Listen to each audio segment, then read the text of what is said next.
Bismillahirrahmanirrahim. Assalamualaikum warahmatullahi wabarakatuh.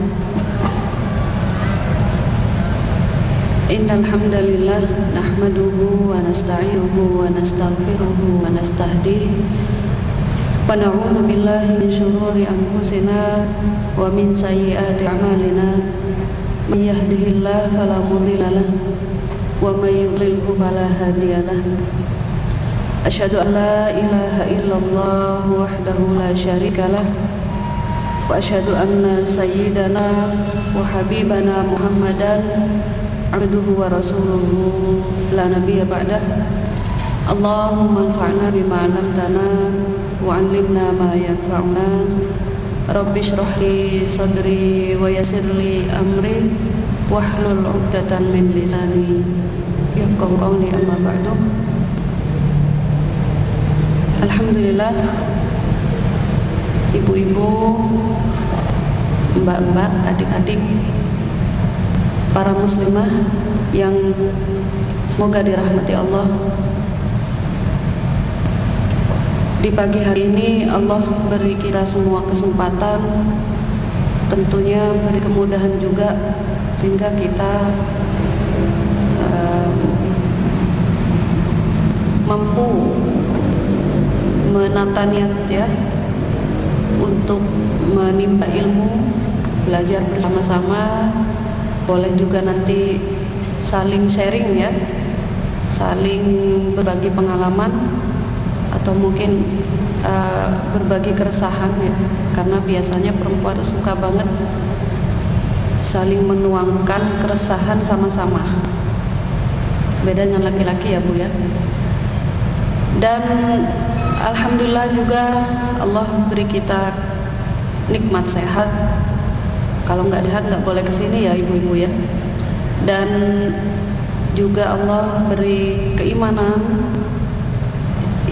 keistiqomahan dalam keimanan ini, dan mudah-mudahan terus istiqomah ya. Tidak hanya hari ini, tidak hanya esok, tapi seterusnya sampai kita meninggal.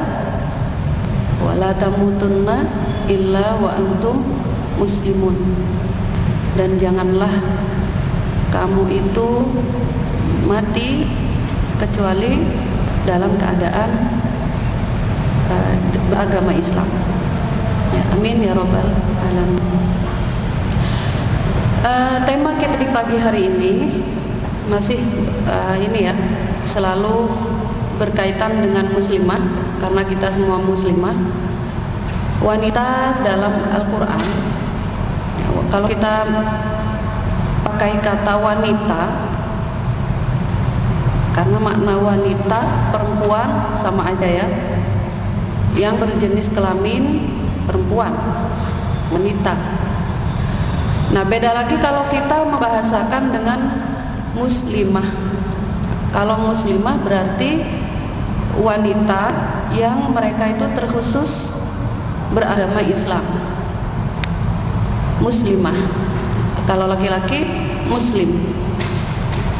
Nah, kalau kita bahas tentang wanita dalam Al-Quran, itu mencakup juga bagaimana muslimah di dalam Al-Quran, bagaimana perempuan di dalam Al-Quran. Baik mereka itu sebagai istri, baik mereka itu sebagai ibu, sama aja. Di dalam Al-Quran yang namanya peraturan atau perintah dari Allah kepada para wanita itu sama. Mau status kita ini wanita berkarir mau tidak, sama saja perintah Allah, tidak memandang ya apakah kita ini dari keturunan apa misalnya yang ditokohkan masyarakat ataupun tidak, sama saja. Artinya Allah tidak membedakan antara wanita yang satu dengan wanita yang lainnya, sama saja semuanya. Apa yang membedakan kita di antara manusia yang lain, di antara muslimah yang lain? Inna akramakum indallahi atqakum. Itu acuannya. Jadi bukan yang paling cantik, bukan yang paling kaya, bukan yang paling lembut ya, tapi apa? Yang paling bertakwa adalah mereka yang paling mulia di sisi Allah. Mereka yang paling dimuliakan di sisi Allah. Jadi nggak ada lagi sekarang yang mengatakan itu yang berkarir itu kurang mulia di sisi Allah. Hati-hati ya. Yang paling mulia di sisi Allah, dianggap mulia di sisi Allah adalah mereka yang bertakwa. Nah, itu sesama muslimah. Kemudian antara muslim dan muslimah, antara laki-laki dan perempuan tidak ada yang dibedakan oleh Allah. Dalam artian di sini antara hak dan kewajiban, ya. Antara hak dan kewajiban, antara perintah juga ya, serta larangan, semua Allah samaratakan. Artinya tetap acuannya yang membedakan laki-laki dan perempuan itu di sisi Allah apa? Ya yang mereka yang paling bertakwa. Bukan karena Allah ngasih kelebihan fisik sama laki-laki, mereka paling mulia di sisi Allah, tidak. Antara laki-laki dan perempuan, muslim dan muslimah, mereka sama-sama punya kedudukan di sisi Allah. Mereka juga punya peluang bisa menjadi yang paling mulia di sisi Allah dengan cara apa? Menjadi orang yang bertakwa. Bahkan kata Allah apa? Innal muslimina wal muslimati. Di sini Allah menyebutkan sesungguhnya muslim laki-laki ya dan muslimah perempuan, wal mu'minina wal mu'minati, orang yang beriman mukmin ya laki-laki maupun orang yang beriman dari kalangan perempuan alias mukminah, wal qanitina wal qanitati, mereka yang taat dari kalangan laki-laki maupun kalangan perempuan. Itu Allah sebutkan satu-satu ya. Kemudian apa? Wassadiqina wassadiqati, mereka yang mau jujur dari kalangan laki-laki dan perempuan. Wassabirina wassabirati, mereka yang mau sabar dari kalangan laki-laki maupun perempuan. Wal khashi'ina wal khashi'ati, yang mau khusyuk dari kalangan laki-laki dan perempuan. Tidak Allah bedakan ibu-ibu, disebutkan semua. Dan di Al-Quran bukan hanya di ayat ini saja, tapi banyak. Nah, kemudian saya lanjutkan, wal mutasaddiqina wal mutasaddiqati, yang mau bersedekah dari kalangan laki-laki maupun perempuan. Wasaimina wasaimati, yang mau berpuasa dari laki-laki maupun perempuan. Wal hafidhina furujahum, laki-laki yang mau menjaga kemaluan mereka. Wal hafidhati furujahunna wal hafidhati, ya, dan mereka yang mau menjaga kemaluannya ya, para wanita itu yang mau menjaga kemaluan. Wadzakirinallaha katsira, dan mereka yang mau mengingat Allah dan banyak mau mengingat Allah. Wadzakirati, begitu juga perempuan-perempuan yang mau mengingat Allah. Kalau tadi wadzakir itu laki-laki, azzakirat berarti perempuan. A'addallahu lahum maghfiratan wa ajran 'aziman. Allah akan memberikan mereka, Allah akan menyiapkan mereka apa? Ampunan yang luas serta juga pahala yang sangat agung. Di sini Allah tidak membeda-bedakan ya. Disebutkan semuanya, muslimin, muslimat, mukminin, mukminat. Sampai tadi az-zakirin, az-zakirat. Nah, ini ibu-ibu, di dalam bahasa Arab, bahasa penggunaan kata perempuan atau wanita itu terkadang menggunakan nisa. Ya, sampai diabadikan di Al-Quran ada surat Nisa yang memang isinya mengenai tentang hukum-hukum yang berkaitan dengan banyak sekali perempuan. Kemudian ada juga bahasa Arab wanita itu dibahasakan dengan imro'ah, tomar'ah ya. Nisa, niswah, artinya semuanya sama, perempuan atau wanita. Ada juga yang menggunakan inas, Ada dzukur, ada inas. Inasun pakai sa ya.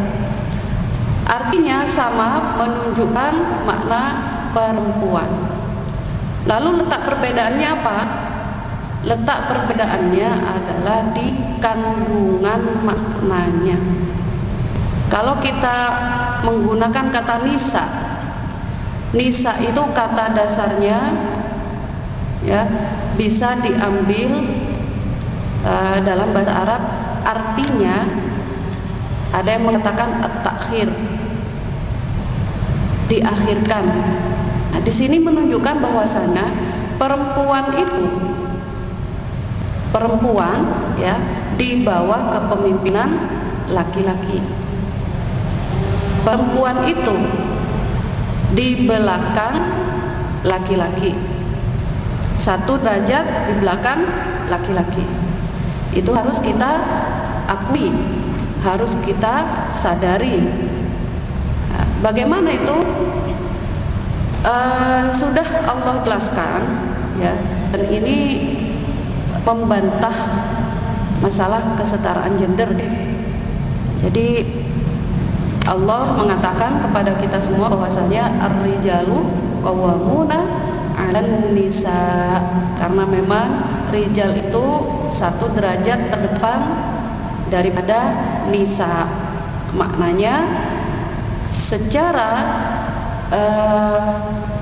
kepemimpinan kita di bawah kepemimpinan laki-laki, kan gitu ya, itu makna nisa. Nah, kalau kita menggunakan kata mar'ah itu diambil dari kata dasar yang berarti melihat ya. Di sini menunjukkan sifat ya, bahwasanya wanita itu memang suka dilihat. Wanita itu dengan sifat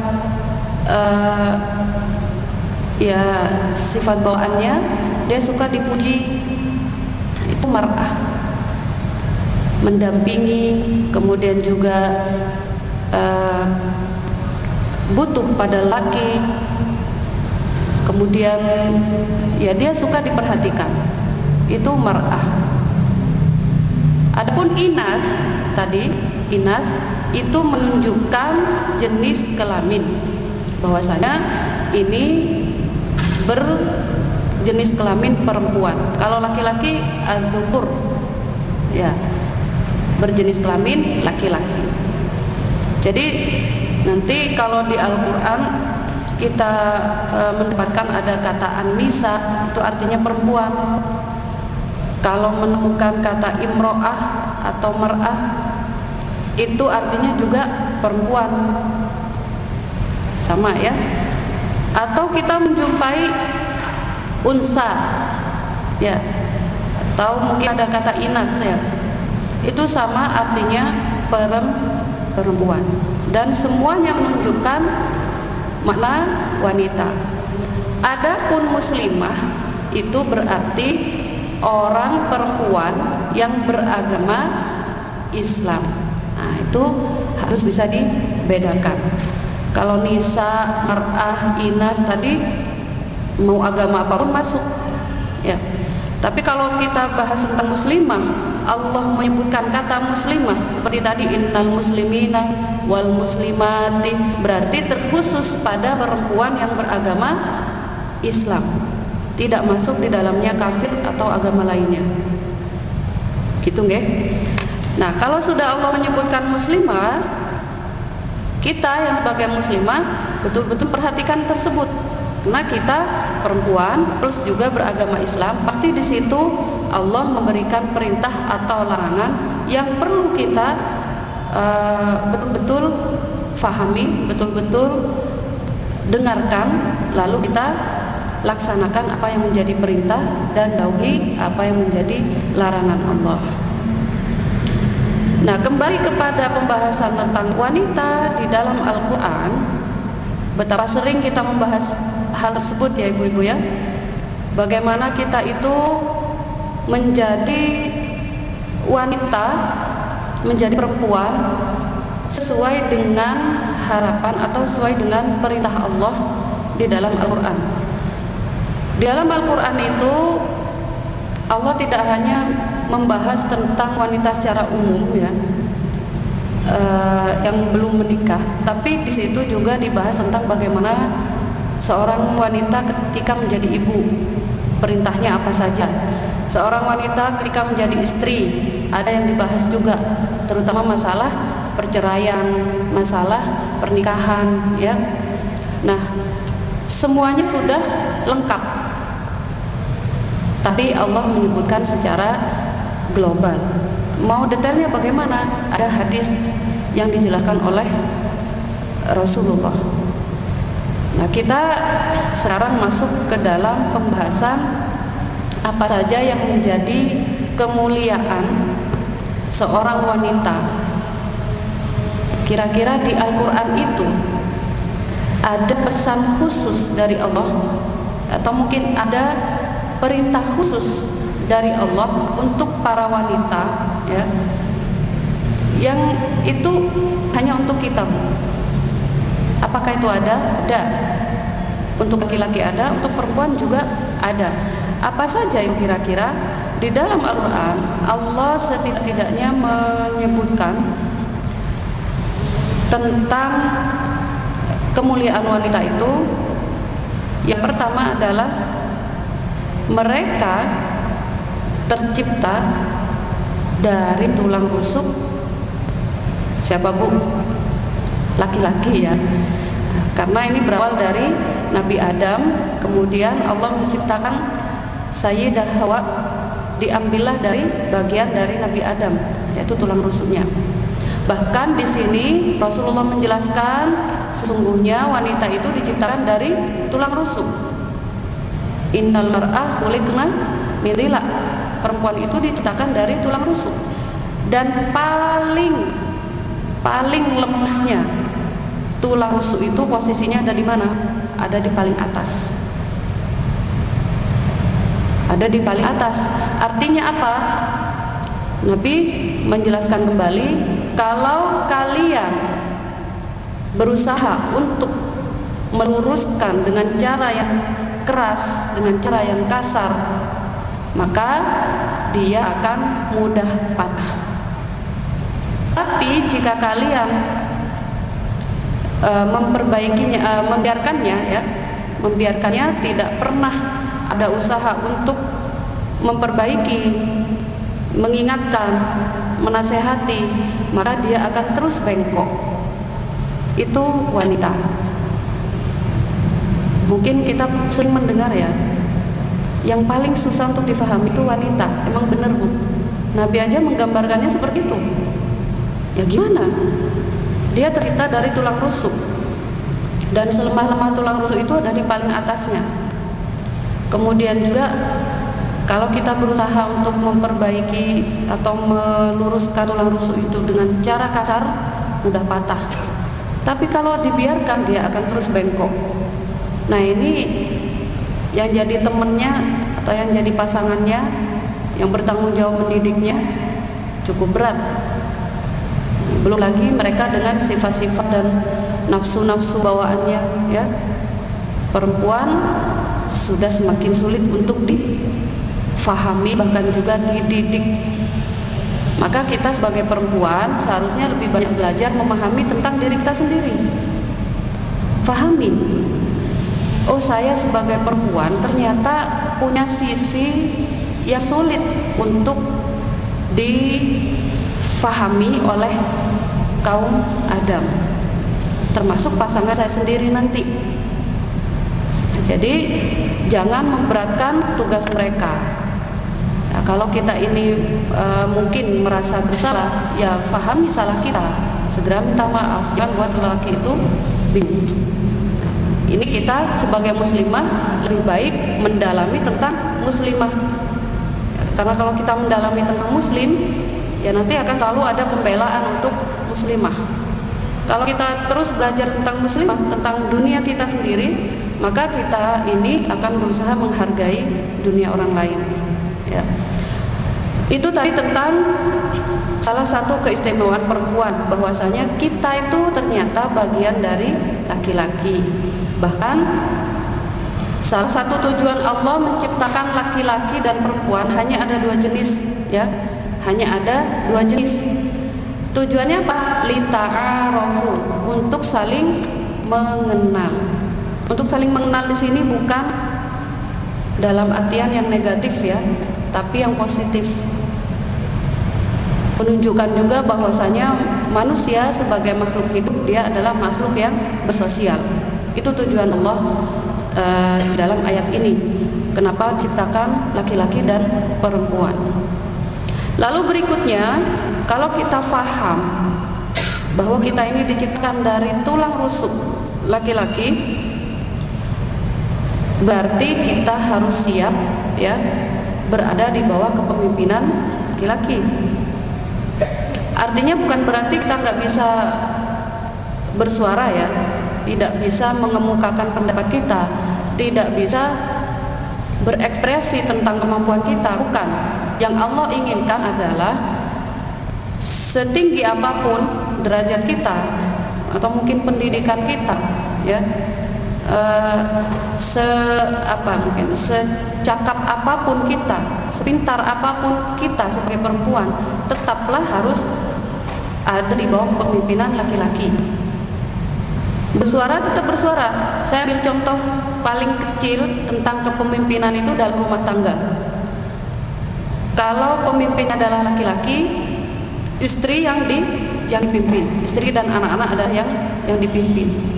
Istri bukan berarti harus melulu nurut sama perintah suami.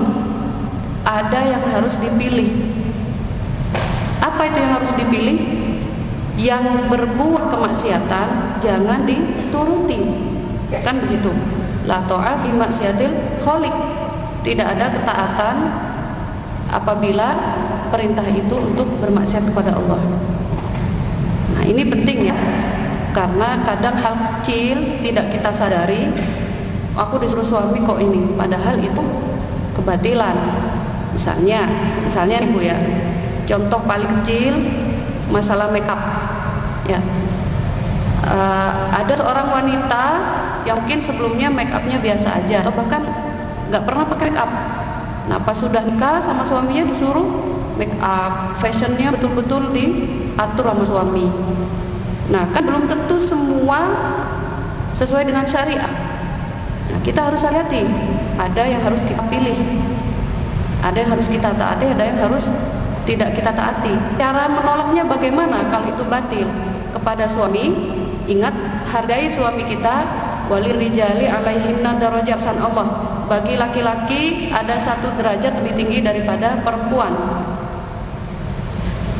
Apa satu derajat itu?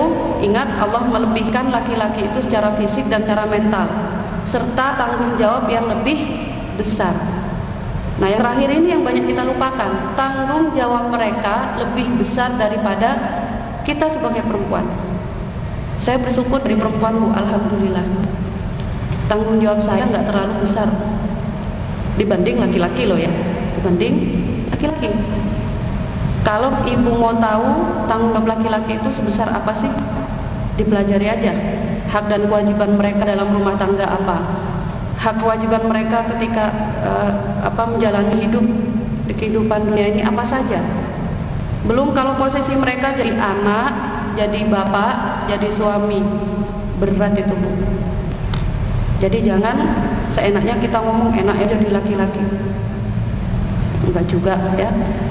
Kalaupun Rasulullah bisa memerintahkan sama manusia sujud, apa kata Rasulullah? Saya akan memerintahkan istri sujud ke suaminya. Karena apa? Rahasia dibalik itu hikmahnya, karena sebab tanggung jawab laki-laki itu lebih besar daripada perempuan. Nah itu tadi harus disadari. Kalau kita ini faham, oh saya terbuat dari tulang rusuk laki-laki, maka saya harus faham bahwa laki-laki itu di depan kita, selangkah di depan kita. Nah ini nanti belum lagi kalau urusannya dengan kepemimpinan, ada pro kontra juga ya. Nah, perempuan kalau jadi pemimpin, yang memimpin laki-laki gimana? Para ulama juga berbeda pendapat ya. Terutama di akhir zaman ini sudah banyak sekali perempuan yang memimpin Itu sudah pembahasan beda ya Bu ya. Berikutnya tentang kemuliaan. Kalau tadi kemuliaan pertama kita dilindungi ya, karena kita terbuat dari tulang rusuk laki-laki. Itu bagian dari kemuliaan ya Bu ya, bukan bagian dari apa istilahnya itu memojokkan perempuan, menyudutkan perempuan. Tidak. Dengan diciptakannya kita dari bagian laki-laki, laki-laki harus ingat, oh mereka itu bagian dari saya, mereka itu innaman nisa syaqaiqur rijal. Sungguhnya perempuan itu bagian daripada laki-laki. Ya.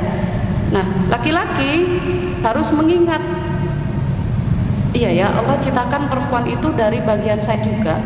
Itu tujuannya perempuan dilindungi, dijaga, bukan dihina, bukan juga diperlakukan sembarangan. Lalu berikutnya yang menjadi spesial dari perempuan di dalam Al-Quran ya, berkaitan dengan masalah pernikahan, tidak akan pernah dimiliki laki-laki. Apa itu? Mahar. Islam membahas mahar. Kenapa sampai begitu detail?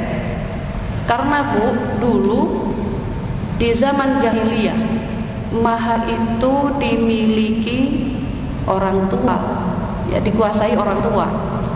Padahal seharusnya ya bukan begitu. Yang benar di dalam agama kita, mahar itu adalah hak milik istri. Mahar itu kekuasaan istri, dan itu tidak akan pernah dimiliki laki-laki. Ada nggak sih ceritanya laki-laki minta mahar? Nggak ada. Justru perempuan yang dikasih mahar. Bahkan juga mahar ini ada beberapa jenis ya. Ada yang memang atas request ya, request dari seorang perempuan itu sendiri. Calon istri kita mau minta apa, itu boleh, bukan nggak boleh, silahkan. Jadi kalau kita di zaman sekarang melihat mungkin ada berita ya, ada perempuan maharnya emas 100 kilo misalnya ya, kemudian rumah seharga 2M, kita nggak usah gitu amat, secantik apa sih. Bukan masalah kecantikan, tapi apa, itu masalah kewajiban bagi laki-laki. Selama laki-lakinya mampu, kenapa kita yang julid, kan gitu ya. Nah, itu masalah mahar. Atau mungkin ada seorang wanita maharnya cuma seperangkat alat sholat, masalah? Tidak masalah. Bahkan ada yang juga, saya maharnya minta sholawat 1000 kali. Ya udah, berarti laki-lakinya baca sholawat 1000 kali. Boleh nggak? Boleh-boleh aja. Nah, tapi masalah mahar ini terutama bagi yang belum menikah ya. Kalau yang sudah menikah sudah lewat ya Bu ya. Yang belum menikah, kita pelajari masalah mahar ini. Mahar bukan hanya sekedar simbol. Ya, ini bagian dari salah satu keistimewaan yang Allah berikan kepada perempuan. Bukan hanya sekedar simbol. Kalau simbol artinya udahlah mahar apa aja boleh gitu ya. Kasih batu juga nggak apa-apa. Jangan gitu juga. Tapi mahar ini sebuah perintah dari Allah. Ya, dan juga bukan masalah ya artinya tadi simbol menunjukkan bahwasanya perempuan ini bernilai berharga atau tidak, bukan. Semakin tinggi nilai mahar berarti semakin spesial perempuannya, bukan seperti itu. Oh, kalau ada orang maharnya itu besar, bagus, kemudian juga mahal, berarti perempuan itu semakin tinggi harga dirinya. Tidak dengan seperti itu. Jadi jangan ada anggapan seperti itu. Tapi mahar ini merupakan kewajiban bagi laki-laki untuk perempuan. Jangan sembarangan, jangan juga berlebihan. Artinya Islam posisi ada di tengah-tengah. Kemudian yang perlu difahami juga bagi adik-adik yang belum menikah ya, mahar itu usahakan yang punya manfaat, yang bisa kita ambil manfaatnya. Siapa kiranya yang mengambil manfaat? Perempuan itu sendiri, istri, bukan suami, bukan orang tua, apalagi saudara, apalagi tetangga. Kalau di zaman jahiliyah itu mahar diambil bapak ibunya, diambil orang tuanya, padahal tidak boleh. Mahar adalah hak wanita. Begitu juga suami kalau meminta mahar dari istri, kalau istrinya mengizinkan jangan maksa, dosa. Ya masa iya ya, mahar udah dikasih diminta lagi. Ya, jadi itu ya, pahami, mahar bukan simbol tapi kewajiban. Ya, kemudian yang kedua, usahakan meminta mahar, menentukan mahar itu yang punya nilai manfaat bagi diri kita.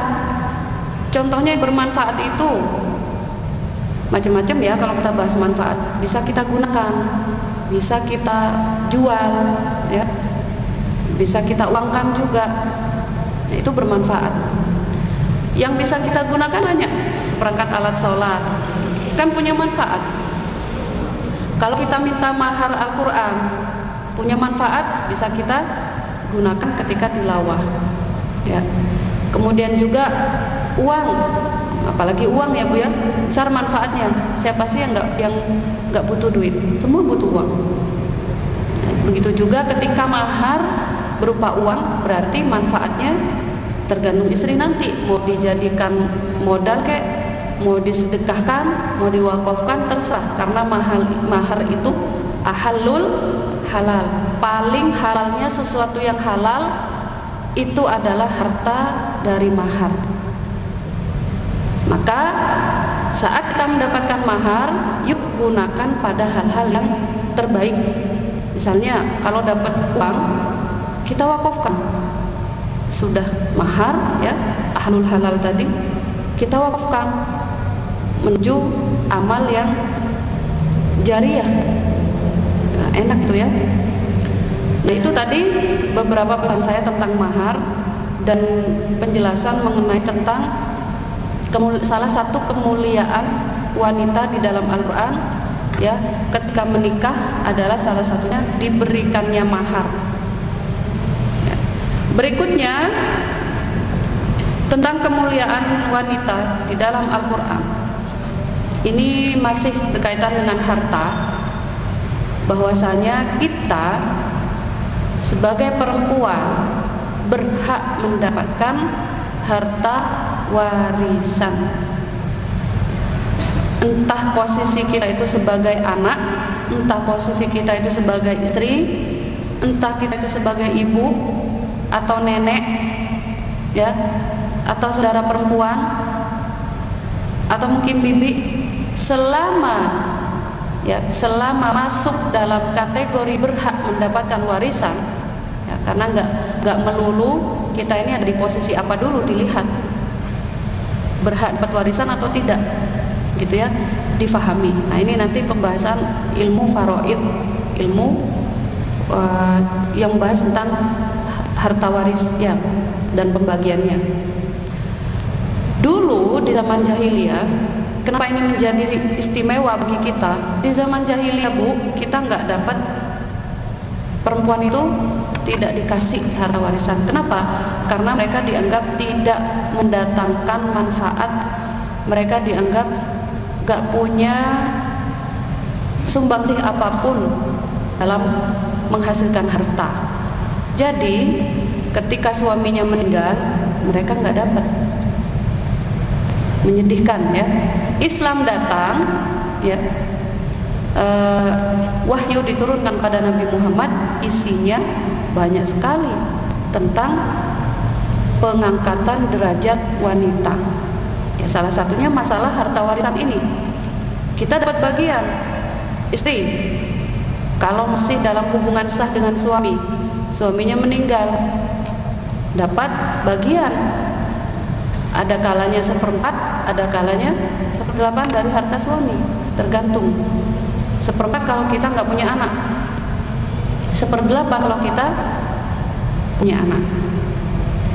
Jadi ibu, kita dapat bu, kita punya anak laki-laki misalnya atau perempuan, anak kita meninggal, kita yang sebagai ibu dapat bagian, ya dapat bagian.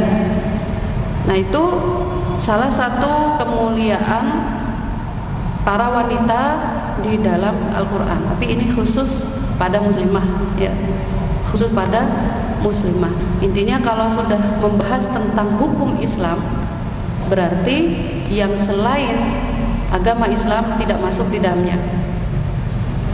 Kita muslimah nih, Allah tadi bahas mahar, Allah bahas tentang warisan bagi perempuan, ya. Berarti yang selain agama Islam tidak masuk di dalamnya, khusus kepada muslimah. Kalau tadi yang pertama, kemuliaan seorang wanita itu mereka dijaga, seharusnya dijaga oleh laki-laki karena mereka bagian daripada laki-laki, ya. Mereka diciptakan dari tulang rusuk laki-laki. Semuanya ini, baik yang muslim maupun yang non muslim, itu penciptaan wanita.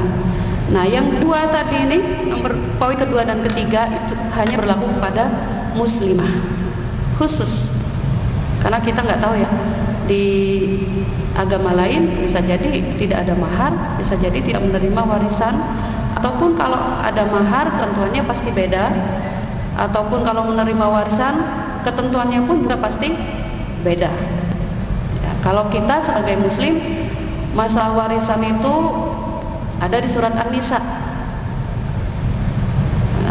banyak sekali ayatnya, ya, bisa dilihat. Intinya perempuan berhak mendapatkan harta warisan. Jangan ada lagi pikiran atau mungkin mindset perempuan ini nggak punya manfaat apa-apa, dia tidak punya sumbangsih dalam menghasilkan harta, untuk apa dikasih warisan? Atau mungkin sebaliknya, perempuan dan laki-laki itu sama aja, maka bagiannya sama rata. Tidak, Allah di Al-Quran memberikan penjelasan bahwasanya lidzakari mithlu hadzil unsayain, laki-laki itu pembagiannya sebanding dengan 2 perempuan. Nah, ini yang juga harus diakui oleh kita semua, bahwasanya bagian laki-laki itu lebih besar daripada perempuan, ya. Nah berikutnya, kemuliaan apa lagi yang ada di Al-Quran yang terkhusus kepada wanita? Kalau tadi dalam urusan pernikahan, ya, dalam urusan harta warisan, berikutnya dalam urusan masalah menyusui, ya, dia statusnya sebagai ibu. Di sini perintah menyusui anak itu tidak diwajibkan kepada laki-laki, ya, karena laki-laki nggak punya bu, ya. Yang punya pabriknya kita sebagai perempuan. Nah kalau kita bahas satu-satu tentang ibu di Al-Quran itu bukan hanya masalah menyusui juga, tapi melahirkan, ya, dan mengandung alias hamil. 3 hal tersebut merupakan keistimewaan yang diberikan kepada perempuan. Kira-kira kenapa? Pernah nggak kita berpikir kenapa ya Allah itu nitip rahim ke kita, kenapa nggak ke laki-laki? Kan kayaknya laki-laki lebih kuat, ya. Laki-laki itu kan secara fisik ya diberi kelebihan oleh Allah. Kenapa nggak sekalian rahim taruh aja di laki-laki? Kemudian juga masalah menyusui, kenapa harus perempuan, ya? Masalah melahirkan, kenapa harus perempuan? Itu adalah 3 keistimewaan yang menjadi rahasia Allah. Dan kita harus bersyukur kalau sudah pernah merasakan 3 hal tersebut, ya. Keistimewaan ini tidak akan pernah dimiliki laki-laki, dan belum tentu juga dimiliki semua perempuan, hanya pilihan. Jadi kalau kita hamil, kemudian melahirkan, kemudian sempat menyusui anak, bersyukurlah sebanyak-banyaknya. Karena tidak semua wanita dikasih amanah seperti itu. Dan yang tidak dikasih amanah seperti itu jangan berkecil hati. Masih banyak peluang dari dari kehidupan di dunia untuk menuju ridho Allah, untuk menuju surga atau meraih pahala. Nah, cuman 3 hal tadi, hamil, melahirkan, dan menyusui adalah keistimewaan tersendiri yang kita nggak usah istilahnya, ya memang otomatis sudah Allah ciptakan begitu. Nah, hamil ini tidak hanya sehari 2 hari, tapi berbulan-bulan. Melahirkan, pertaruhannya nyawa. Di dalam Al-Quran Allah mengingatkan kita, wa wassaynal insana biwalidayhi ihsana. Dan Allah dan kami mewasiatkan kepada manusia. Allah di sini bukan menggunakan kata-kata memerintahkan ya, tapi mewasiatkan.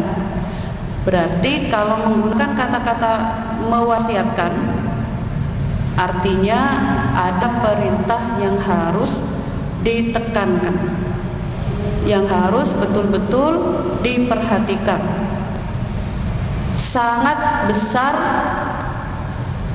nilai perintahnya.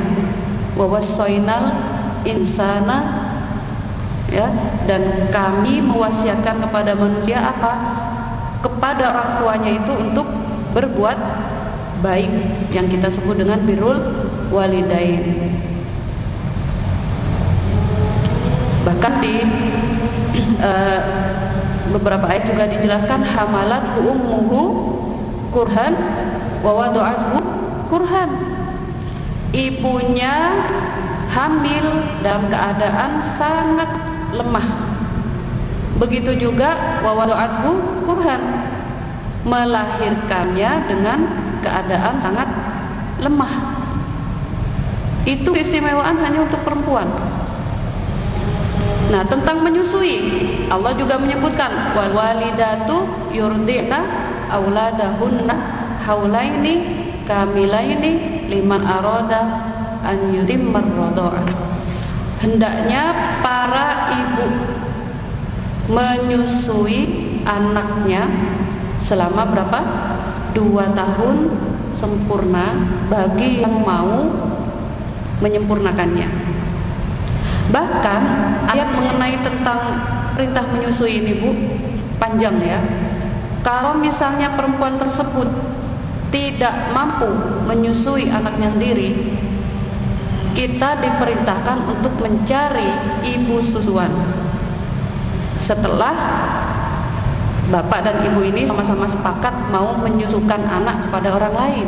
Itu saking besarnya perintah atau saking besarnya manfaat atau nilai daripada perintah menyusui anak. Nah, itu di akhir zaman sudah bergeser. Gimana bergesernya? Anak kalau misalnya ibunya nggak bisa menyusui, gantikan aja dengan susu formula. Ya. Nah, kalau kita memahami ayat tentang menyusui ini, wal walidatu yurdi'na auladahunna, itu ya. Pentingnya menyusui anak itu bukan hanya sekedar masalah gizi anak ya, tapi juga di situ ada masalah ketauhidan, masalah tauhid. Di mana masalah tauhidnya? Kita yang sebagai ibu yang memproduksi ASI, ya, itu semua yang kasih siapa? Allah. Nggak usah khawatir, Bu. Nggak takut basi, ya kan? Nggak takut apa mungkin kekurangan, enggak. Semua Allah yang mengatur. Kemudian juga masalah tauhidnya di mana? Kita mendidik anak, ya. Artinya apa yang ibu rasakan, anak juga rasakan. Kalau ibunya emosi, ya, Anaknya pun juga tidak akan jauh dari kondisi ibunya. Kemudian juga masalah menyusui. Ini kita bonding gitu ya bahasanya. Kita sedang membangun kasih sayang, ikatan kasih sayang antara ibu dan anak. Jadi masalahnya bukan hanya di gizi. Kalau kita sebagai ibu mempermasalahkan hal menyusui ini karena nanti fokusnya pada gizi, gampang Bu, bisa disiasati. Makanya ada susu formula, ya, ada susu-susu lainnya. Oh, ini setara ASI, ya berarti fokusnya kita pada gizi anak. Padahal urusan menyusui bukan hanya melulu masalah gizi, tapi dalam urusan membangun kasih sayang, ikatan cinta dengan anak. Begitu juga masalah tauhidnya.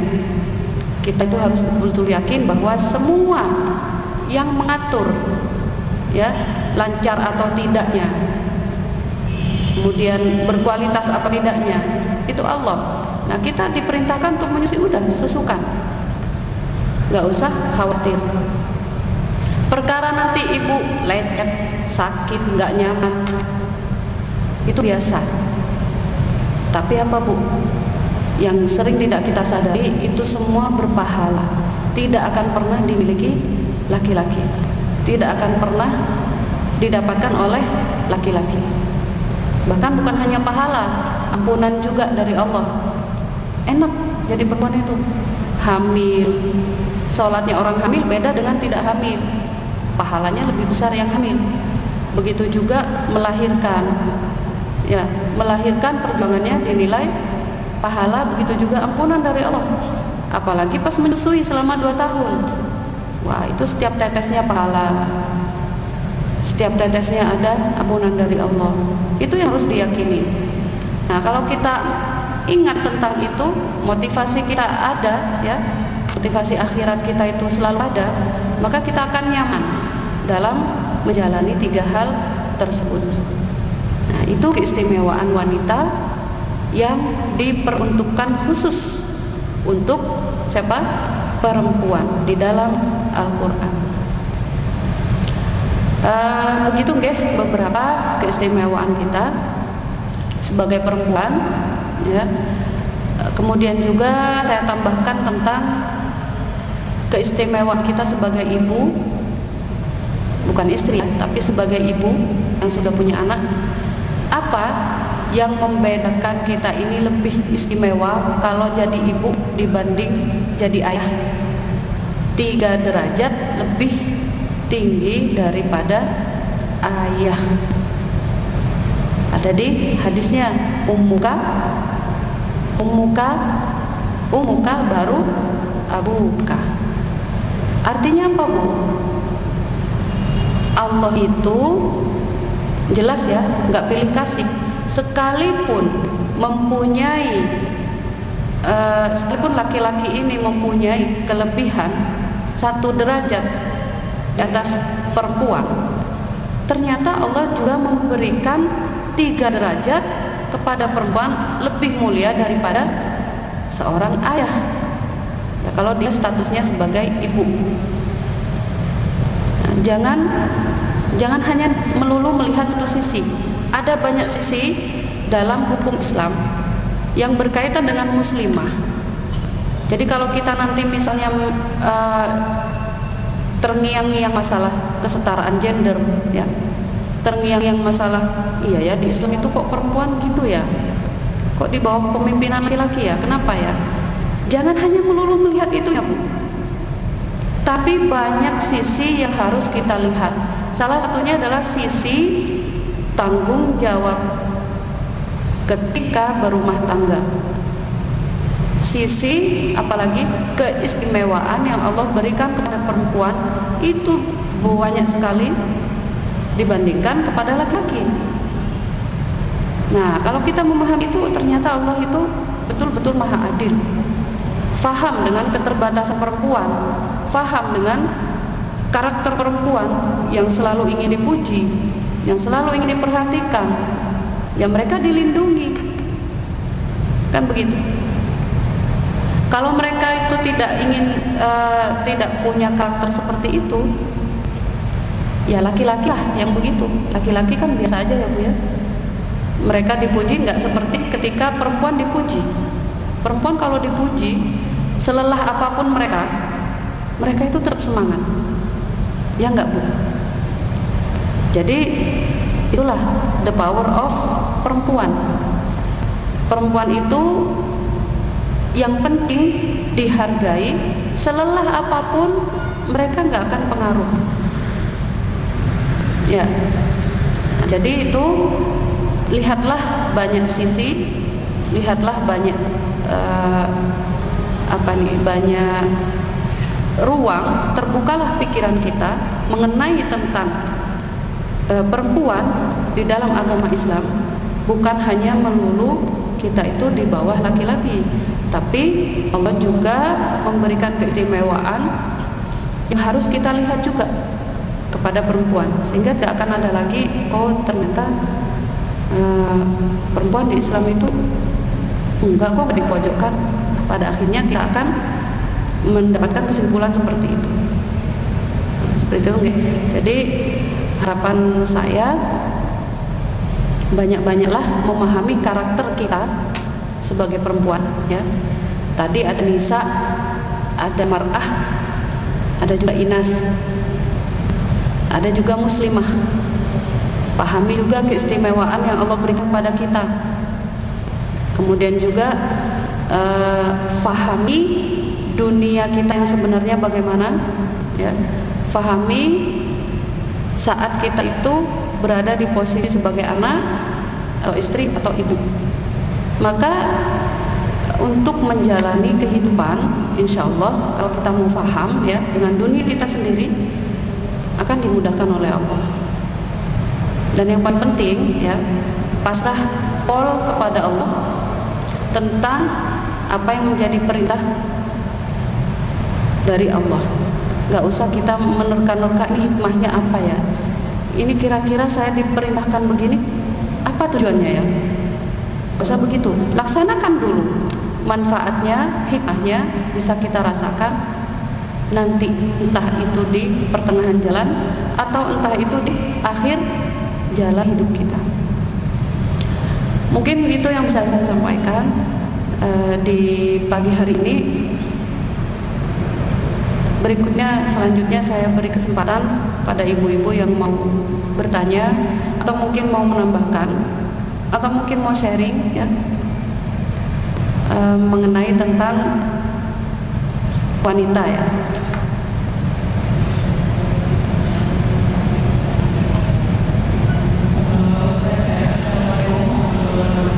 Waalaikumsalam. Saya ingin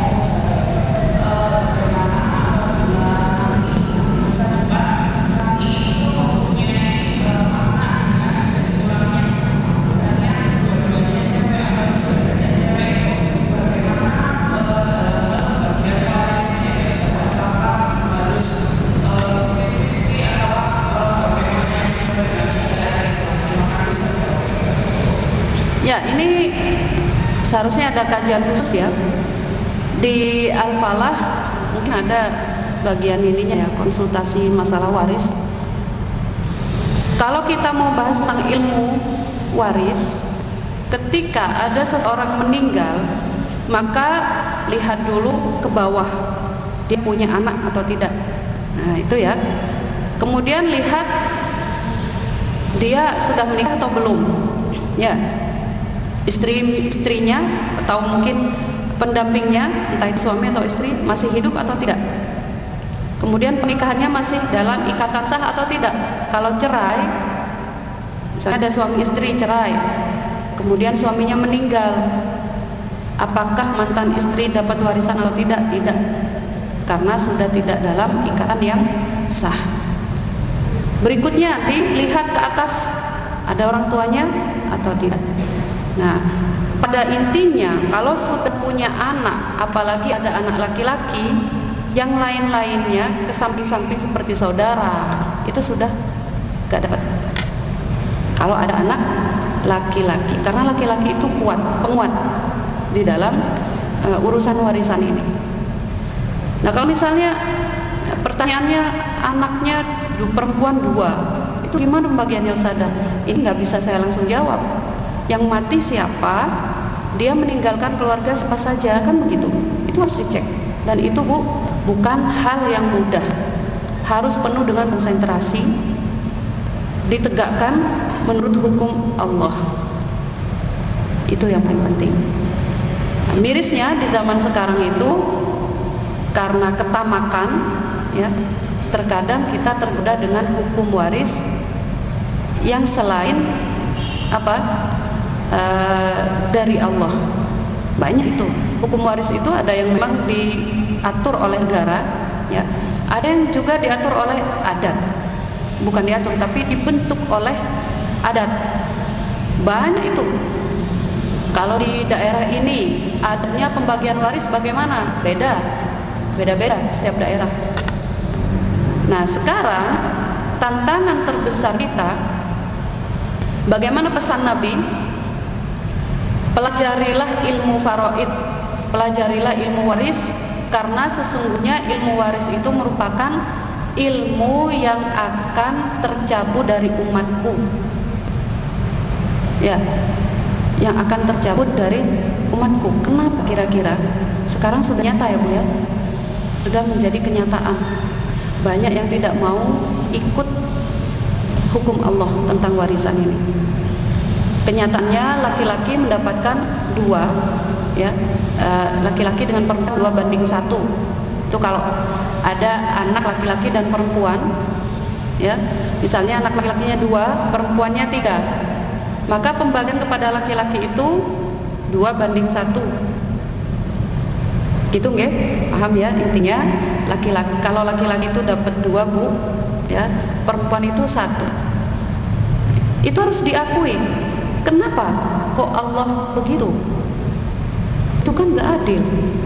Masalah adil atau tidak itu bukan hanya dari masalah kuantitas, tapi juga diperhatikan kebutuhan, tanggung jawab, ya.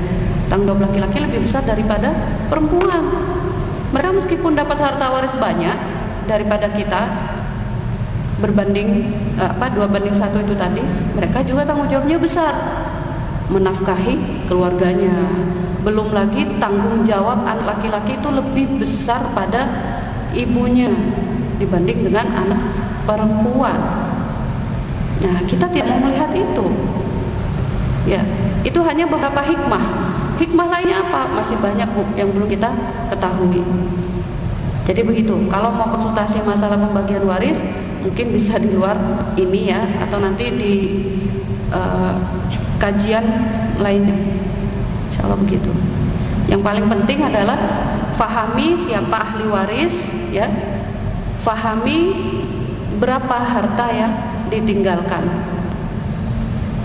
Itu rumus ya daripada rumus dalam pembagian harta warisan. Yang lain mungkin monggo. Assalamualaikum warahmatullahi wabarakatuh. Waalaikumsalam.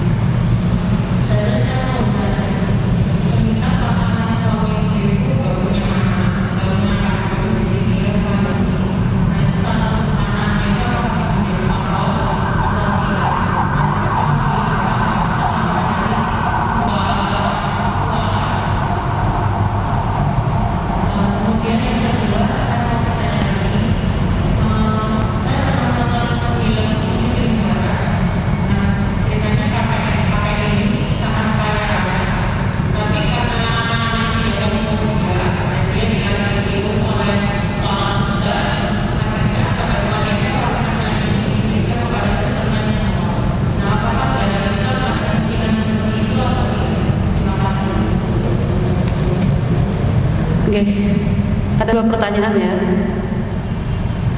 Mohon maaf tadi samar-samar saya mendengar. Pertanyaan pertama nanti dikoreksi ya benar atau tidaknya. Mengenai tentang anak adopsi.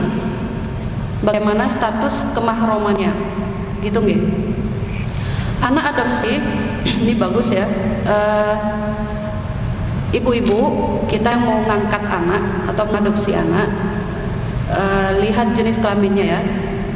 Kalau itu laki-laki nanti masalah keharamannya itu dengan kita, ya kan? Kita sebagai perempuan kepada anak laki-laki adopsi itu nggak mahram. Kalau anak yang diadopsi itu perempuan, maka nanti masalahnya dengan suami kita. Maka cara terbaik untuk memberikan status atau menjadikan anak angkat itu mahram dengan kita, ya, caranya dilihat, Bu. Kalau yang kita angkat itu perempuan, carilah dari keluarga suami, ya, yang sedang menyusui. Tapi dengan syarat yang kita adopsi itu belum berusia 2 tahun. Gitu nggih? Dan disusukan kepada salah satu saudara dari pihak suami kita. Nah, nanti dia akan menjadi mahram dengan suami kita. Statusnya apa? Tergantung. Kalau dia disusukan oleh saudara kandung suami, ya, maka akan jadi ponaan jatuhnya.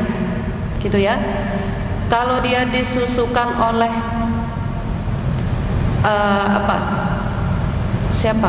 Mungkin bibinya, ya, atau bukan bibinya, ibunya mungkin. Ibunya suami mungkin sedang produktif, ya, menyusui anak, menyusui adiknya suaminya mungkin, ya. Maka bisa kita ngangkat anak perempuan, disusukan, minta tolong kepada ibunya suami. Statusnya nanti jadi apa? Saudara dengan suami kita. Intinya kita harus pinter-pinter menyiasati supaya bisa jadi mahram. Lah kalau yang diangkat atau kita mengadopsi bayi laki-laki sebelum berusia 2 tahun, susukan kepada salah satu anggota dari keluarga perempuan. Gitu nggih? Nah, itu penting. Karena kalau kita ini ngadopsinya sudah besar, ya, dan sudah tidak masuk dalam kategori bisa menjadi saudara sesusuan atau status keluarga karena sebab susuan, itu sudah nggak bisa. Contoh, suami istri ngadopsi anak sudah berusia 5 tahun, kan nggak bisa, ya, disusukan ke orang lain karena sudah tidak masuk syarat. Maka saran saya, kalau mau mengadopsi anak, lebih baik pas mereka bayi sebelum berusia 2 tahun. Nah, kalau misalnya dia usia 5 tahun yang kita adopsi, ya harus dipahami nanti kalau sudah balik ada apa? Harus ada batasan yang kita perhatikan. Jangan nampakkan aurat, ya, karena dia bukan mahram dengan kita. Misalnya yang kita adopsi itu laki-laki, ya kita yang harus hati-hati sebagai perempuan. Kalau yang diadopsi itu perempuan, ya wanti-wanti suami kita. Nah, karena bahaya.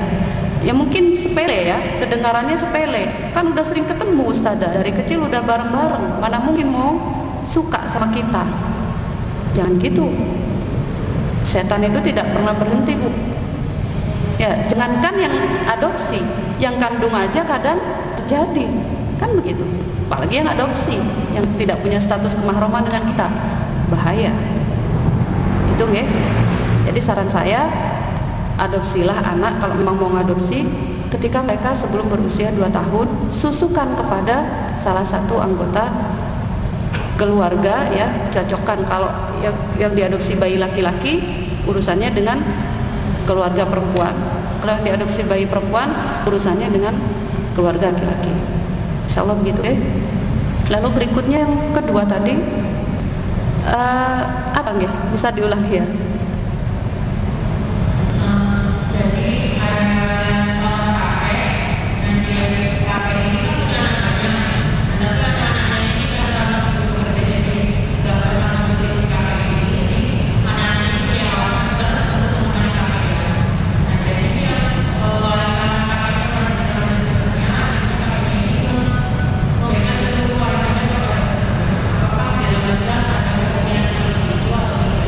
Ya, kalau Islam tidak memperbolehkan seperti itu, ya.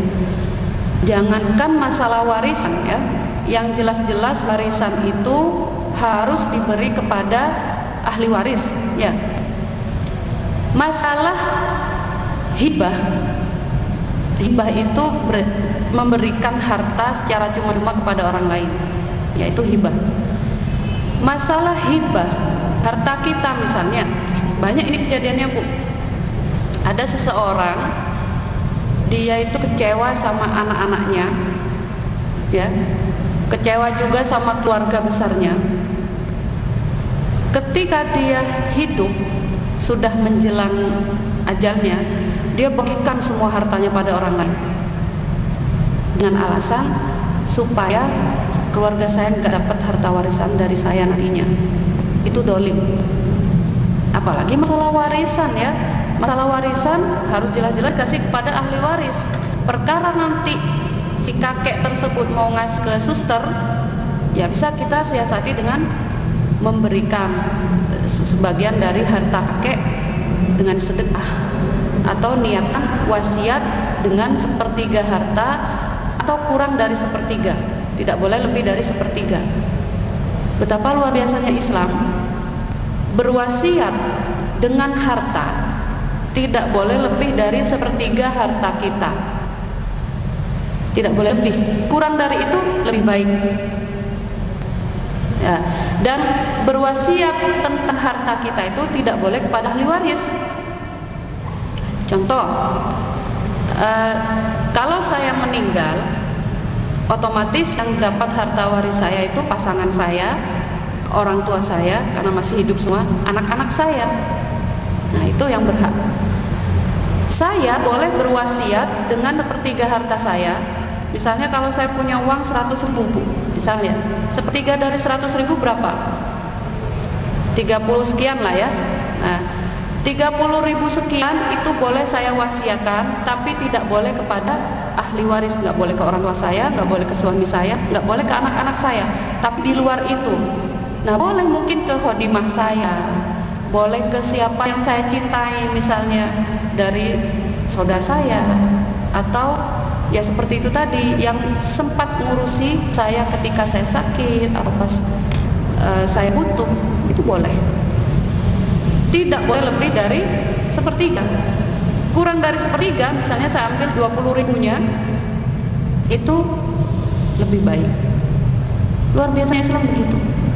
Jangan sampai kita punya niat jelek, bagiin semua harta kita, dikuras harta kita semuanya, biar nanti ahli waris nggak dapat apa-apa karena saya nggak suka sama mereka. Tidak boleh. Hikmahnya apa?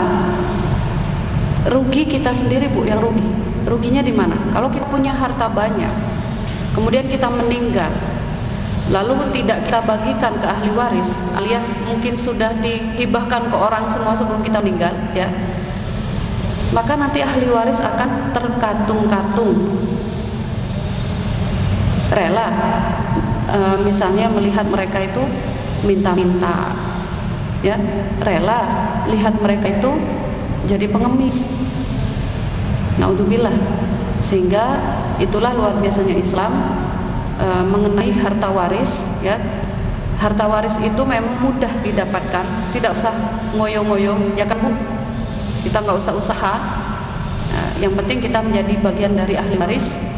Tapi ternyata kalau kita itu caranya dengan cara yang batil, atau mungkin pembagiannya tidak sesuai dengan ajaran Islam, justru itu akan menjadi api neraka Bu.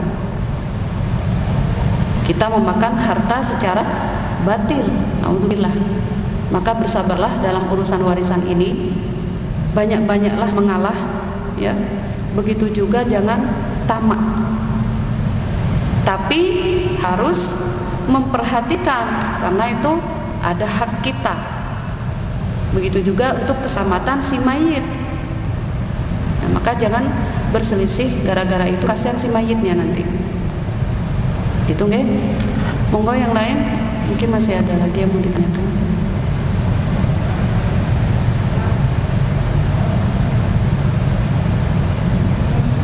Assalamualaikum Ustaz. Waalaikumsalam. Saya menanyakan tentang wasiat atau pengetahuan Allah Subhanahu wa taala pada kita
videonya berat ya, orang dari begitu saya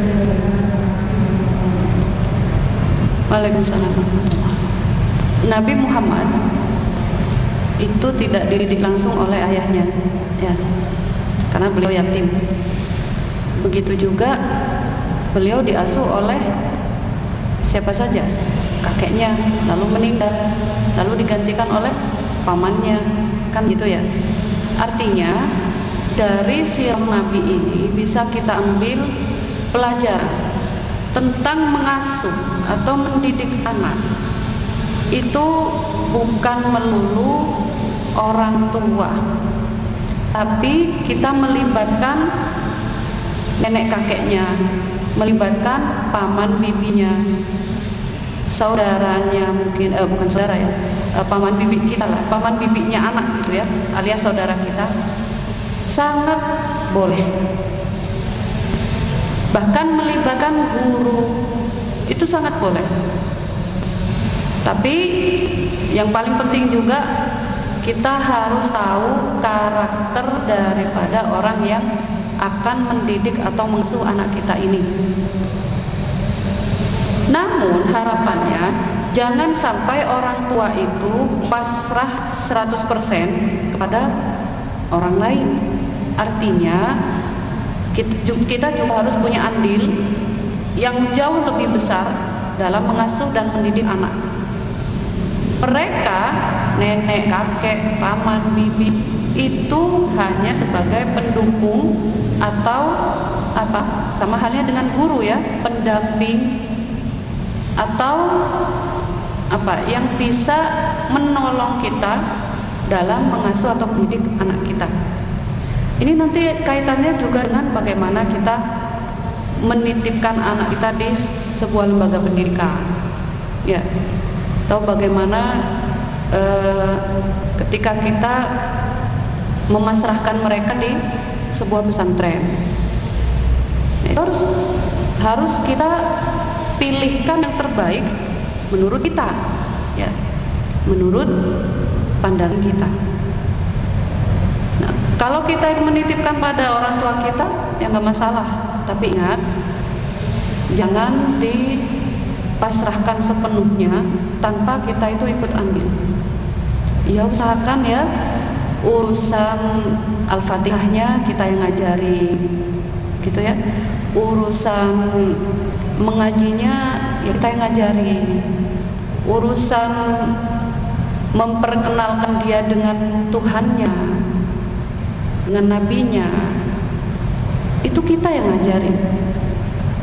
Gitu juga urusan akhlaknya, itu lebih banyak kita. Lalu nanti kita komunikasi dengan nenek kakeknya, minta tolong, saya mendidik anak begini, tolong samakan dengan saya. Karena ibu-ibu kadang nenek atau kakek itu nggak tega sama cucu, ya kan? Kita sebagai orang tua dari anak harus punya apa? Komunikasi, kerjasama dengan keluarga kita, ya, baik itu keluarga kita pribadi maupun keluarga dari suami. Ngasih tahu, saya mendidik anak begini, tolong ya nanti disamakan dengan saya. Dan itu harus dipraktekkan, Bu, supaya anak itu terbentuk karakternya. Bayangkan kalau di rumah, ya, orang tua mendidik dia disiplin, ternyata di rumah mbahnya dia nggak disiplin, anak itu karakternya sulit untuk dibentuk. Maka kita sebagai orang tua harus kerjasama dengan orang tua kita, nenek kakeknya ya, kemudian dengan saudara-saudara kita. Nah, itu yang paling penting, yang banyak dilupakan oleh kita mungkin kan. Saya pribadi pun seperti itu. Saya minta tolong sama mbah-mbah anak saya itu, saya minta tolong sama paman bibinya. Saya mengajarkan mereka untuk tidak makan sembarangan gitu ya. Saya mengajarkan mereka untuk begini-begini. Tolong ya. Insya Allah mereka akan mau memahami. Nah, itu penting. Nah, jadi kalau mau titip anak dimanapun itu, perhatikan, baik itu di lembaga maupun di keluarga kita sendiri, tidak masalah, tapi jangan 100%. Artinya orang tuanya harus punya andil yang lebih besar. Begitu nggih? Bagaimana nanti pahalanya Ustaz? Apakah dikurangi atau tidak? Itu urusan Allah. Yang paling penting adalah orang tua itu mengasuh, mendidik dengan sepenuh hati, begitu juga mendoakan. Begitu ya. Karena mengikat ikatan hati seorang ibu atau ayah kepada anaknya itu nanti akan berpengaruh kepada bagaimana sikap mereka kepada kita kelak. Maka yuk kita bangun komunikasi yang baik, berikan kasih sayang yang terbaik, berikan ketegasan saat bertegas, ya, berikan sifat atau pujian kita kepada mereka saat itu dibutuhkan.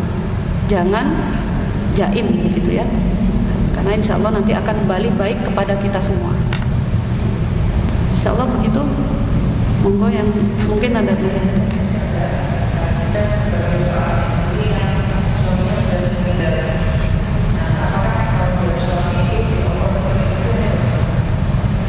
Tanggung jawab mertua berarti ya.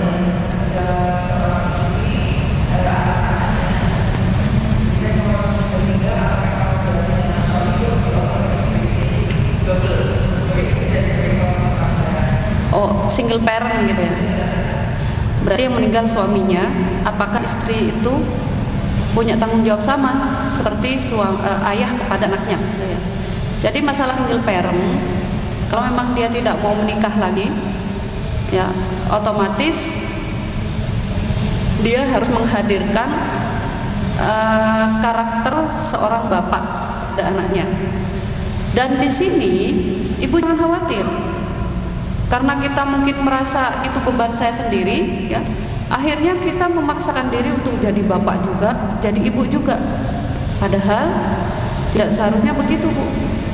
Ibu bisa melibatkan kakeknya, ibu bisa melibatkan pamannya, kan begitu, untuk menghadirkan karakter bapak kepada anak-anak kita. Nah, begitu ya. Jadi sesekali bawa mereka silaturahim, kemudian minta tolong ajarkan anak saya, atau mungkin kerjasama bagaimana mendidik dan mengasuh anak saya. Nah, adapun nafkah, ya kalau nafkah kita kan nggak bisa memaksa orang lain untuk memberikan hartanya kepada anak kita. Nah, kalaupun ibu terpaksa menjadi tulang punggung, jangan berkecil hati, Bu. Semua Allah yang mengatur rezeki. Silahkan, kalau ibu perlu harus mencari uang, mencari nafkah, carilah nafkah, ya, carilah rezeki Allah di muka bumi. Tapi ingat, tugas kita juga sebagai ibu, ya, harus difahami, dan posisi kita sebagai perempuan harus difahami batasannya bagaimana. Itu yang paling penting. Jadi jangan berkecil hati menjadi janda, ya. Jangan juga banyak berharap kepada manusia. Jangan juga menjatuhkan harga diri kita dengan cara yang dolim, misalnya menipu atau yang menjatuhkan harga diri kita itu, ya, sehingga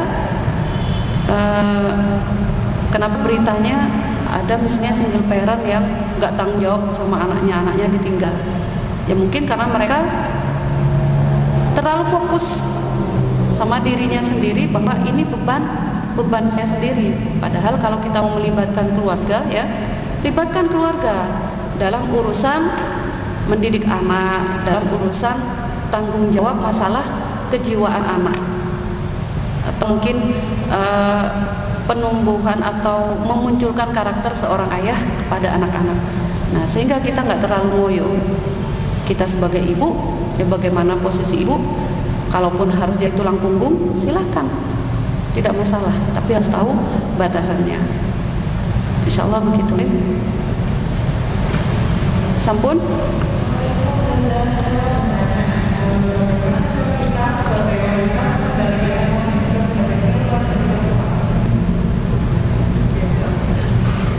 Gimana?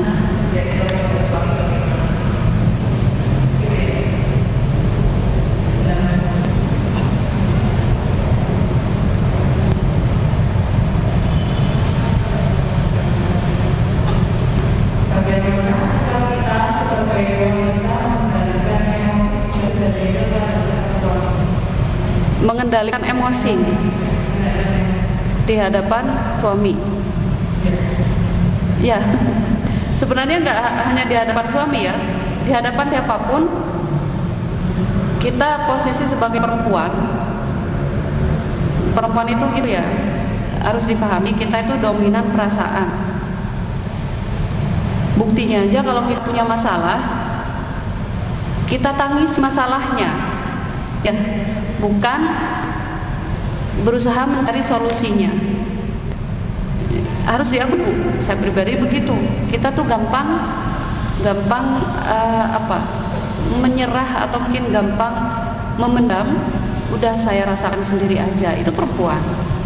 Nah, kalau kita ini sedang dalam keadaan emosi tidak baik di hadapan suami, maka solusinya adalah bertawud, ya. Kalau posisi kita berdiri, duduklah. Kalau posisi kita duduk, berbaringlah. Ya, kalau itu masih nggak mempan, ambil wudhu, ngaji, ya, atau mungkin sholat 2 rakaat. Itu untuk meredam emosi kita. Sementara kita tidak melihat wajah suami, itu lebih baik. Tapi bukan berarti kita tidak mau menghargai keberadaan mereka, bukan. Cuman untuk meredam emosi. Kadang kalau kita marah sama seseorang, melihat mukanya aja tambah kesel, ya. Nah, sama di hadapan suami pun juga seperti itu. Kalau kita merasa, aduh, kalau aku semakin berhadapan dengan dia, makin kesel. Ibu nggak usah lihat wajahnya, nggak apa-apa, tapi melayaninya tetap. Nanti kalau sudah reda, silahkan di waktu tenang itu dibicarakan, dan jangan pernah terbesit. Ini biasanya perempuan yang banyak mengalami hal ini. Dikit-dikit minta cerai. Saya nggak cocok sama dia kayaknya. Itu penyakit perempuan. Padahal waktu nikah gimana? Ya, apalagi pas nikahnya dia cari-cari sendiri. Ya, dia dapat sendiri. Dia yang ngebet sendiri. Kenapa pas pertengahan pernikahan dia emosi sama suaminya? Dia bilang, saya kayaknya nggak cocok, saya mau cerai. Naudzubillah.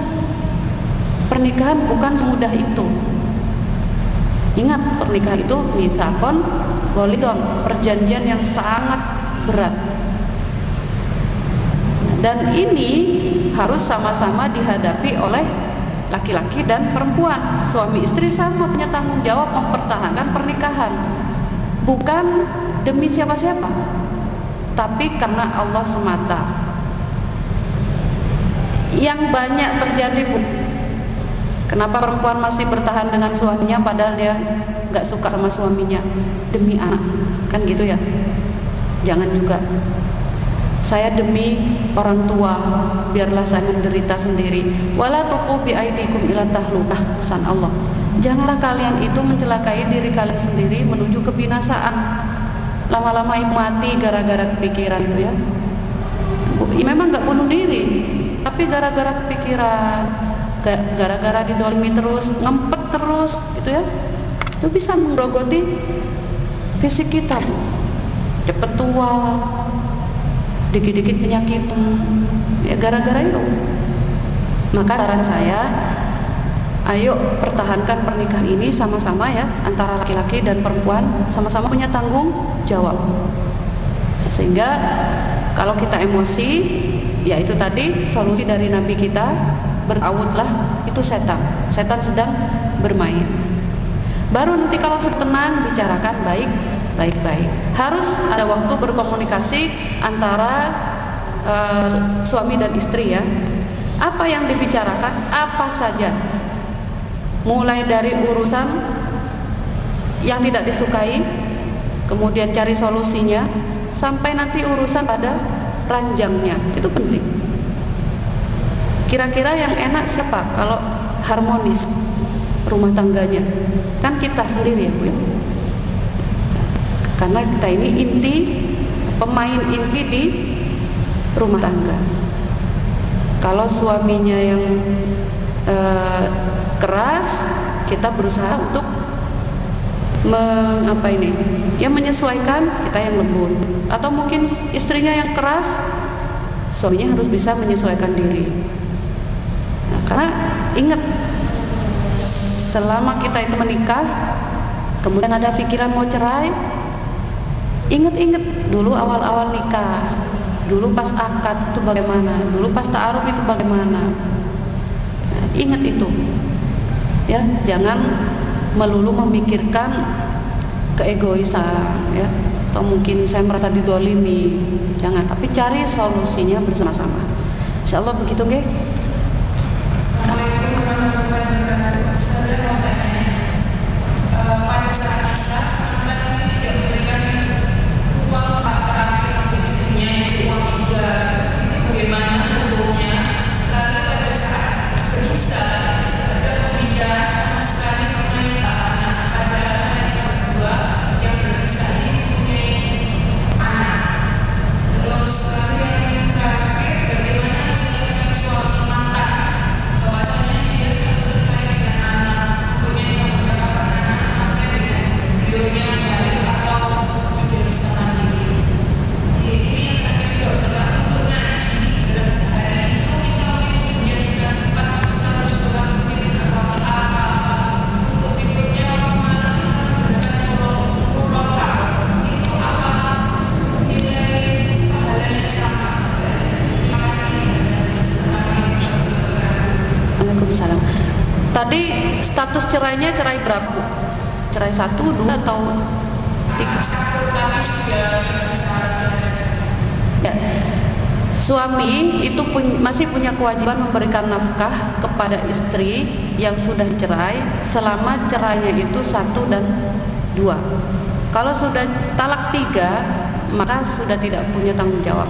Nah, kalau misalnya suaminya nggak ngasih nafkah terakhir ketika dia sedang dalam posisi iddah, ya berdosa, Bu ya, karena itu perintah dari Allah, memang sudah menjadi kewajiban di Al-Quran ya. Nah, untuk berikutnya pertanyaan yang kedua, meyakinkan atau mungkin suami lalai terhadap tanggung jawab memberikan nafkah kepada anak. Kalau masa iddahnya sudah habis ya, sang istri itu sudah lepas dari suami sepenuhnya ya, artinya suami sudah nggak punya kewajiban ngasih nafkah lagi ke mantan istri. Tapi suami punya tanggung jawab sebagai seorang ayah ngasih nafkah ke anak-anaknya. Kalau nggak ngasih nafkah gimana Ustazah? Itu kan kewajiban. Kalau dia melanggar kewajiban berarti sudah jelas ya, berdosa. Nah, kita sebagai mantan istrinya bagaimana? Apakah perlu mengingatkan itu? Perlu, Bu. Bisa jadi suaminya lupa ya, takutnya lupa kalau punya anak. Jadi ingatkan, sama dengan halnya kita mengingatkan hutang. Kita ngasih minjem uang ke orang, janjinya bulan depan itu harus ditagih, Bu. Itu ya, itu sunnah. Begitu juga kalau itu masalah kewajiban, harus kita ingatkan. Nah, kalau kita nggak bisa mengingatkan mantan suami kita dengan mungkin diri kita sendiri ya, carilah orang yang punya pengaruh sama suami kita. Intinya komunikasi yang baik-baik. Insya Allah kalau kita caranya baik, akan diterima dengan baik-baik. Kadang cara baik belum tentu diterima baik-baik, Bu. Maka kalau kita nggak baik, gimana mau diterima dengan baik, kan begitu. Nah, kalau misalnya suami sudah diingatkan masih lalai, bahkan dia nikah lagi, tambah tidak ingat sama anaknya, ya sudah, Bu, kita serahkan sama Allah. Gak perlu kita ini sampai menggugat-gugat begitu, udahlah, pasrahkan sama Allah. Karena sebaik-baik persidangan itu nanti di akhirat.